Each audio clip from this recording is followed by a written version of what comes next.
केतु केतु अगर खराब है तो क्या नेगेटिव रिजल्ट आएगा, इस बात को जानना चाहते हैं तो वीडियो बने रहें।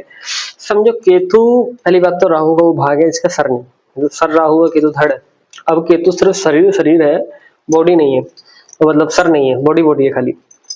तो यहाँ समझना कि हम सोचते करते पूरा दिमाग चलता है बुद्धि से, दिमाग से, इतने हिस्से से, ठीक है, ये है ही नहीं, ठीक है।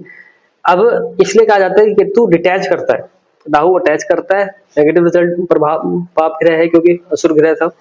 केतु डिटैच करता है क्योंकि उसका बुद्धि नहीं है, आप अटैच होते हैं कहीं से, बुद्धि से होते, दिमाग से होते हैं, वो है ही नहीं केतु के पास, ठीक है।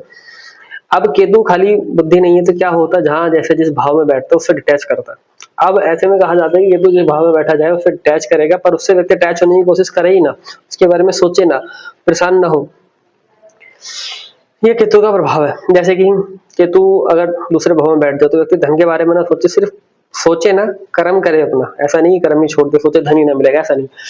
उसे करना ये है कि ज्यादा सोचना नहीं है, बस एक्टिव रह करके अपना कर्म करना है, फोकस रहना है, प्लानिंग के साथ कर्म करना है। उसके बारे में लालसा ज्यादा नहीं करनी, मेरा अर्थ ये है यहाँ पे, ठीक है। और केतु सातवें भाव में बैठ जाए तो कई बार पत्नी से, पार्टनर से डिटैच कर देता है। आपका पार्टनर से मेल हो या फीमेल हो, दोनों ही कुंडली में, मतलब आपके पार्टनर से डिटैच कर देगा। कैसे हो सकता है कि आप ही घर में रहो पर आपका रिश्ता बहुत खराब हो, बातचीत ना हो, परेशान हो, ठीक है। आजकल तो डिवोर्स जल्दी हो जाते हैं, डिवोर्स का कारण बन जाता है।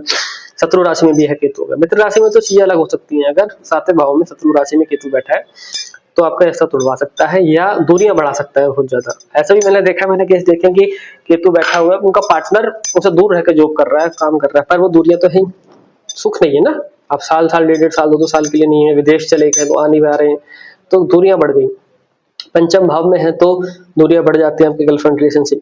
तो इस तरीके से केतु के कुछ नेगेटिव रिजल्ट आते हैं। जिस जैसे भाव में बैठता है उस भाव उसकी चीजों से, उस भाव के सुख से वंचित करता है, मतलब डिटैच करता है।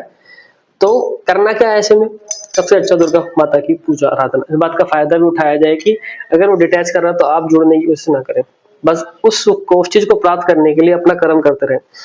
केतु 10वें भाव में बैठ गया, 10वां भाव करियर का होता है, प्रैक्टिस का होता है, आपके रोजगार का होता है, तो उससे डिटैच करने का मन नहीं करेगा। आपको उससे अटैच नहीं होना है कि मैं उसमें जुड़ जाऊं, घुस जाऊं, और आपको करते रहना है। इस बात को समझना है, थोड़ी सी बुद्धि का इस्तेमाल करना। केतु के पास नहीं है पर आपके पास है। दूसरा, दुर्गा माता की पूजा करके, दुर्गा माँ की आराधना करके, और काल भैरव महाराज या काली माता, इनकी आराधना करके केतु को शांत, केतु के इस प्रभाव को शांत किया जा सकता है। कई बार ये अगर केतु बहुत प्रबल है तो इतना ज्यादा हो जाता है कि व्यक्ति का कहीं मन नहीं लगता। और कई बार स्पिरिचुअल लोगों का, जितने ज्यादा स्पिरिचुअल लोग होते हैं उनका केतु कहीं ना कहीं इफेक्टेड होता है, क्योंकि उसने ऐसा डिटैच कर दिया ना कि उसको सिर्फ मन स्पिरिचुअलिटी में लग रहा है। इसलिए ये भी कहा जाता है कि केतु मोक्ष का कारक है, केतु अध्यात्म का कारक, इसलिए कहा जाता है।